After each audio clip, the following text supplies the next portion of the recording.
তোমার এই দুটো এত গোল কেন? আমার এইগুলো দেখতে খুব ভালো লাগছে। এইগুলো তো গোলই থাকে। অবিবাহিত কারোটা কি ঝুলে থাকে নাকি? না, ঝুলে থাকে না, তবে আমি দেখেছি জানো, অনেক মেয়ের এই দুটো ঝুলে থাকে। দেখতে একটু ভালো লাগে না। কি? তুমি অন্য মেয়ের ওই দুটোর দিকে তাকাও? ছি! তুমি এতটা খারাপ হয়ে গেছো? তুমি পরনারীর দিকে খারাপ দৃষ্টি রাখো? না না, আমি তো এমনি দেখছি, খারাপ চোখে তাকাইনি। আমার কি দোষ? খারাপ না ভালো সেটা কথা না, তুমি তাকিয়েছো এটাই আসল কথা।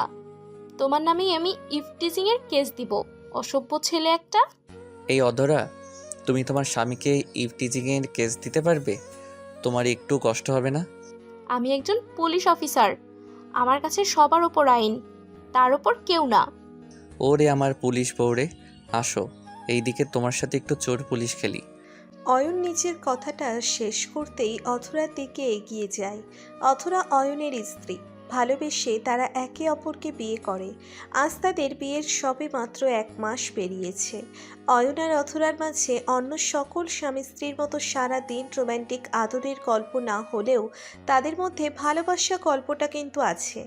অয়ন সব সময় অথরাকে জ্বালাতন করবে আর অথরাও অয়নের এই দুষ্টু মিষ্টি জ্বালাতন সহ্য করে। ভালোবাসার স্বামী বলে কথা, একটু তো সহ্য করতেই হয়। অয়ন অধরাকে নিজের কাছে নিয়ে এসে অধরার চোখের উপর নিজের ঠোঁটজোড়া ছুঁইয়ে দিল। অধরার চোখজোড়া একদম গোল আকার। এই চোখে আছে অনেক মায়া, যেই মায়ায় অয়ন একদম আষ্টে পৃষ্ঠে জড়িয়ে আছে। অয়ন অধরার চোখে চুমু খেয়ে অধরার ঠোঁটের দিকে দৃষ্টিপাত করল। এতটা মধুময় ঠোঁট যে অয়নের মাথায় আগুন জ্বলে উঠল। অয়নের কাছে যদিও এই ঠোঁটজোড়া নতুন নয়, তবে যতবার অয়ন এই ঠোঁটজোড়া দেখে ঠিক ততবার নিজের মনের উপর নিয়ন্ত্রণ হারিয়ে ফেলে। এই ঠোঁটের গভীর পরশ পাবার জন্য সে ব্যাকুল হয়ে পড়ে। অয়ন অধরার গোলাপি ঠোঁটের দিকে একটু একটু করে এগিয়ে আসছে। অধরাও নিজের চোখ জোড়া বন্ধ করে নিল। পরম আবেশে অনুভব করছে সে। অয়নের ঠোঁটজোড়া অধরার ঠোঁটের একদম নিকটে চলে আসছে। এখনই তাদের দুজনের ঠোঁট একে অপরের ঠোঁটকে স্পর্শ করবে, ঠিক এমন সময় হঠাৎ করে অধরা ফোনটা বেশ শব্দ করে বেজে উঠল। অধরার ফোনটা বেজে উঠতেই অধরার বন্ধ চোখজোড়া খুলে যায়। অয়নও থমকে যায় ফোনের শব্দে। অধরা অয়নের চোখের দিকে তাকিয়ে মুচকি হাসি দিয়ে অয়নকে নিজের কাছ থেকে সরিয়ে নিতে চেষ্টা করলো, কিন্তু অয়ন অধরাকে নিজের হাত থেকে মুক্ত করলো না। অয়ন অধরার কোমর ঠিক জড়িয়ে ধরে আছে। অধরা অয়নকে উদ্দেশ্য করে বলল, অয়ন, কোমরটা একটু ছাড়ো, আমার কল এসেছে। আর কত ছাড়বো? সারাদিন তো কাজ কাজ করে, একটু সময় দাও না আমায়। এখন রাতের বেলায়ও চলে যাবে? দেখো অয়ন, তুমি তো জানোই আমার কাছে আমার কাজটা সব থেকে বেশি ইম্পর্ট্যান্ট। আমার কাজে যেতে হবে। অধরা কথাটা বলতেই অয়নের হাতটা নিচের কোমরের উপর থেকে সরিয়ে নিল। অয়ন অধরার এমন কাজে বেশ দুঃখ পেল। অয়ন অধরার হাতটা আবারও বেহায়ার মতো করে ধরল। অয়ন অধরার হাত ধরতেই অধরা থমকে যায়। অয়ন অধরাকে উদ্দেশ্য করে বেশ মলিন কণ্ঠে বলতে লাগলো, তোমার কাজটা আমার থেকে বেশি ইম্পর্টেন্ট? অয়ন, তুমি সব সময় আমার কাজের সাথে নিজেকে টেনে আনো কি জন্য? আমার এটা একদম পছন্দ নয়। হুম। অয়ন মনটা খারাপ করে অথরার হাত ছেড়ে দিল। অথরা ফ্রেশ হয়ে নিয়ে নিজের ইউনিফর্ম পরে নিল। অতপর বাড়ি থেকে চলে গেল। অয়ন নিজের রুমে চুপ করে বসে আছে। অথরার সাথে তার সম্পর্কটা এমনভাবেই চলছে। বিয়ের পর থেকে অয়ন অথরাকে সব সময় নিজের চোখের সামনে দেখতে চায়, কিন্তু অথরা সব সময় কাজের জন্য অয়নের কাছ থেকে দূরে সরে যায়। সেই একাকী থাকতে হয় অয়নের। অয়ন সারা রাত নিজের চোখের পাতা এক করতে পারল না। বিভিন্ন চিন্তা তার মাথায় ভর করে লাগলো। ভোরের আলো ফুটতেই অয়ন একটু ঘুমিয়ে নিয়ে ফ্রেশ হয়ে অফিসে চলে যায়। অয়ন অফিসে প্রবেশ করার সময় অসাবধানতার কারণে হঠাৎ করেই আচমকা মিস রোজা অয়নের সামনে চলে আসে। মিস রোজা অয়নের সামনে এমন হুট করে চলে আসায় অয়ন নিজের গতি থামাতে পারেনি। রোজার সাথে অয়নের ধাক্কা লেগে যায়। অয়ন নিজেকে তো সামলে নিতে পেরেছে, তবে রোজা নিজেকে সামলাতে পারল না। রোজা ধাক্কা খেয়ে মাটিতে পড়ে যেতে লাগলো।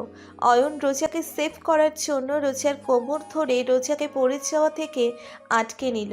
রোজাকে সেভ করে অয়ন রোজার দিকে চরম বিরক্তি নিয়ে তাকিয়ে বলতে লাগলো, আপনি কি চোখে দেখতে পান না? এমন হুট করে আমার সামনে চলে আসার কি প্রয়োজন ছিল? সরি স্যার, আমি আপনাকে খেয়াল করিনি, তাই আপনার সাথে আমার ও শাট আপ।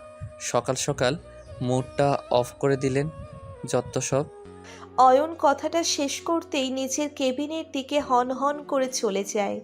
অয়নের মুড এমনিতেই খারাপ হয়ে আছে, তার উপর রোজার ধাক্কা। সব মিলিয়ে অয়নের মাথা গরম হবার পেছনে আর কোনো কারণের প্রয়োজন নেই। অয়ন নিজের কেবিনে এসে ল্যাপটপ অন করে কাজে ফোকাস করলো। অয়নের মুড অন করার জন্য এই কাজটাই মহা ঔষধ। অয়ন কাজের মাঝে ডুবে থাকলে আর কোনো দিক ভাবার সময় পায় না। অয়ন কাজ করছে এমন সময় রোজা আবারও অয়নের কেবিনে এলো আর অয়নকে উদ্দেশ্য করে বলতে লাগলো, স্যার আসবো? আসুন, কি প্রয়োজন বলুন। স্যার আপনি আমার উপর এখনও রেগে আছেন? আমি সত্যিই দুঃখিত সকালে ব্যাপারটার জন্য, প্লিজ রেগে থাকবেন না। সেই সব ঠিক আছে, আমি রেগে নেই এখন। আপনি অযথা আমার সময় নষ্ট করিয়েন না, কাজের কথা বলুন। অয়নের কথা শুনে রোজা আর কোনো কথা বলল না। কিছু ফাইল অয়নকে দিয়ে রোজা অয়নের কেবিন থেকে চলে যায়। রোজা দীর্ঘ সময় ধরে অয়নের এখানে কাজ করছে আর অয়নকে মনে মনে রোজা বেশ পছন্দ করে। অয়নকে অপছন্দ করার মতো দুটো লোক খুঁজে পাওয়া যাবে না।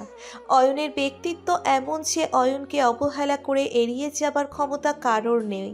অয়ন কখনো কোনো নারীর প্রতি দুর্বল হয়নি, শুধুমাত্র অথরা ছাড়া। তার এই বিশেষ ব্যক্তিত্বের কারণে আজ অয়ন এখানে এসে পৌঁছিয়েছে। ওইদিকে অথরা সারা রাত নিচের কাজ করে সকালের দিকে নিচের বাড়ি ফিরল। গতকাল একটা মার্ডার হয়ে শহরে, সেই কেসটা দেখার জন্য অথরার কাল রাতে যেতে হয়েছে। অথরা কেসের সমস্ত কাজ শেষ করে বাড়ি আসতে আসতে নানা কথা চিন্তা করতে লাগলো। অথরার মাথার মধ্যে এই কেসটা একদম চেপে বসেছে। স্বামী অন্য এক নারীর উপর আসক্ত হয়ে নিজের স্ত্রীকে মেরে ফেলেছে, এই ছিল কেসটা। অথরা বাড়ি ফিরে ফ্রেশ হয়ে নিয়ে এই কথাটাই ভাবছে যে অয়নও কি কোনোদিন এমন কিছু করতে পারে। অয়নকে তো অথরার সময় দিতে পারে না, আর না পেরে অয়নের কোনো ইচ্ছে পূরণ করতে। এই কারণে অয়ন আবার কোনো প্রক্রিয়ার সম্পর্কে জড়িয়ে যাবে না তো। কথাটা মাথায় আসতেই অথরার মনের মধ্যে একটা ভয় কাজ করতে লাগলো। কোনো কিছুর বিনিময়ে অথরা অয়নের ভাগ কাউকে দিতে পারবে না, কারণ অথরা অয়নকে নিজের জীবনের থেকেও বেশি ভালোবাসে। অথরা নিজের ফোনটা হাতে নিয়ে অয়নের ফোনে কল ডায়াল করলো। অথরা অয়নকে কল করতেই দেখতে পেল অয়নের ফোনটা অফ করা আছে। অথরা একে একে অনেকবার অয়নকে কল করলো, তবে বারবার অয়নের ফোনটা বন্ধ আসছে। অথরা ফোনটা রেখে দিয়ে ভাবছে হয়তো অয়ন রেগে আছে, তাই ফোনটা সুইচ অফ করে রেখেছে। সারা দিন অথরা এমন ব্যাকুলতা ভরা মন নিয়ে কাটালো। অতঃপর রাতের দিকে অথরা বেশ আশা করে বসে অপেক্ষা করছে অয়নের। অয়ন কখন আসবে আর অথরা কখন অয়নকে আদর করে অয়নের রাগ ভাঙাবে তা ভাবছে। কিন্তু সময় পেরিয়ে যাবার পরেও অয়নের কোনো পাত্তা নেই। অথরা আর অপেক্ষা করতে পারল না। অথরা পুনরায় অয়নের ফোন কল ডায়াল করতেই অয়ন কলটা পিক করলো। অয়ন কলটা পিক করতেই অথরা বেশ চিন্তিত হয়ে অয়নকে উদ্দেশ্য করে বলতে লাগলো, অয়ন, তুমি ঠিক আছো তো? সারাদিন তোমার ফোনটা অফ কেন ছিল? তুমি ঠিক আছো তো? অথরার এমন চিন্তিত কণ্ঠস্বরটা শুনে অয়ন শান্ত গলায় অথরাকে উদ্দেশ্য করে বলল, এত ভয় পাবার মতো কিছু হয়নি। আমি একটু কাজে ছিলাম আর ফোনটা পকেটে ছিল, কখন অফ হয়ে গেছে খেয়াল করিনি। সত্যি তো নাকি আমায় মিথ্যা বলছো? আমার উপর রাগ করে ফোনটা অফ করে রাখোনি তো? না, এমন কিছু না। আর তোমায় মিথ্যা বললে আমার কোনো লাভ নেই। আমি কখনো তোমায় মিথ্যা বলার প্রয়োজনীয়তা অনুভব করিনি। হুম, সেসব বাদ দাও। আগে বলো কোথায় আছো তুমি, আর কখন বাড়ি ফিরবে? এই তো আসছি, 5 মিনিট লাগবে। ওকে, সাবধানে আসো কেমন? আমি অপেক্ষা করছি তোমার জন্য। অধরা কলটা কেটে দিতেই অয়ন নিজের কানের উপর থেকে ফোনটা নামিয়ে নিল। অয়ন ফোনটা নিচের পকেটে রাখতেই একটা বাঁকা হাসি দিল। অয়ন কেন এমন করে হাসছে সেটা অজানা। অয়ন বাড়ি আসতেই ফ্রেশ হয়ে নিয়ে রাতের খাবার খেয়ে নিল। রাতের খাবার খাওয়া শেষে অয়ন নিচের রুমে এসে ল্যাপটপ অন করে কিছু কাজ করতে লাগলো। অধরা খাবার শেষ করে রুমে এসে অয়নকে ল্যাপটপে কাজ করতে দেখে মুখটা ফ্যাকাশে করে নিয়ে অয়নকে উদ্দেশ্য করে বলতে লাগলো। এই, এত রাতে আবার এটা হাতে নিয়েছো কেন? এখন কি ল্যাপটপ অন করার সময়? তো কি করব? এখন ল্যাপটপ অন না করলে কখন করব? যখন অফিসে থাকবে তখন করবে। এখন আমায় আদর করো, আমি আদর খাবো। সরি, আমার এখন একটু কাজ আছে, আর আমি কাজটা শেষ করে ঘুমাবো। ওরে তাই? এখনো রাগ কমেনি? আচ্ছা সরি সোনা, আর কখনো আমি তোমার থেকে একটুও দূরে যাব না, সব সময় তোমার পাশেই থাকবো। একদম নো কাজ, এবার ঠিক আছে? ঠিক নাই। তোমার কাছে কাজটা বেশি জরুরি, আমি না। এখন এসব বাজে কথা রাখো, আমায় কাজ করতে দাও। অয়ন কথাটা শেষ করতেই নিজের ফাইল রেডি করতে থাকলো। অধরা অয়নের দিকে এক দৃষ্টিতে তাকিয়ে আছে। অয়ন এতটা রেগে আছে তার উপর যে আজ নিজের ইচ্ছেই অয়ন অধরাকে নিজের থেকে দূরে থাকতে বলছে। অয়নের কথাগুলো শুনে অধরার মনটা বেশ খারাপ হলো। অধরা অয়নের দিকে একটু এগিয়ে আসতেই অয়নের ফোনে একটা কল চলে আসলো। অয়ন ফোনের স্ক্রিনে তাকিয়ে দেখলো রোজার নাম্বার থেকে কল এসেছে। এত রাতে রোজা কল করেছে এটা দেখে অয়নও একটু চমকে যায়। অয়ন ফোনটা কেটে দিয়ে পুনরায় কাজ করতে লাগলো। রোজা আবারও অয়নকে কল করলো। অয়ন কলটা কাটতে যাবে ঠিক এমন সময় অধরা অয়নকে উদ্দেশ্য করে বলতে লাগলো। কলটা কেটে দিচ্ছ কেন? আমার সামনে কথা বলতে কি সমস্যা হচ্ছে? আচ্ছা ঠিক আছে, আমি অন্য রুমে যাচ্ছি, তুমি কথা বলে নাও। অধরা কথাটা যে একটু সন্দেহভাজন কণ্ঠে বলেছে তা অয়ন বেশ বুঝতে পারছে। অধরার এই অহেতুক সন্দেহটা নতুন কিছু নয়। অয়ন কোনোভাবেই বোঝাতে পারে না অধরাকে যে অয়ন অন্য 10টা ছেলের মতো না, যে নিজের স্ত্রী থাকার পরেও অন্য নারীর দিকে বাজে দৃষ্টিতে তাকাবে বা মনের মধ্যে বাজে কোনো চিন্তার জায়গা দিবে। অধরা অয়নের রুম থেকে বেরিয়ে যেতে লাগলো। অয়ন অধরাকে পেছন থেকে ভীষণ কর্কশ কণ্ঠে ডাকলো। অয়নের ডাক শুনে অধরা ঠাঁই দাঁড়িয়ে যায়। অয়ন ফোনটা পিক করে রোজাকে উদ্দেশ্য করে বলতে লাগলো। কি হয়েছে? এত কল করছেন কেন? আমি কলটা কেটে দিচ্ছি, তবুও কেন কল করছেন? না মানে স্যার, আমি এমনি এমনি কল করিনি। আসলে আগামীকাল আমাদের মিটিং সম্পর্কে কিছু কথা বলার জন্য কল করেছি। মিটিং হোক বা অন্য কিছু, অফিসিয়াল কথা আমি অফিসের মধ্যে বলা পছন্দ করি। কোনো জরুরি কারণ ছাড়া বসকে কল করে বিরক্ত করা একদম ঠিক নয়।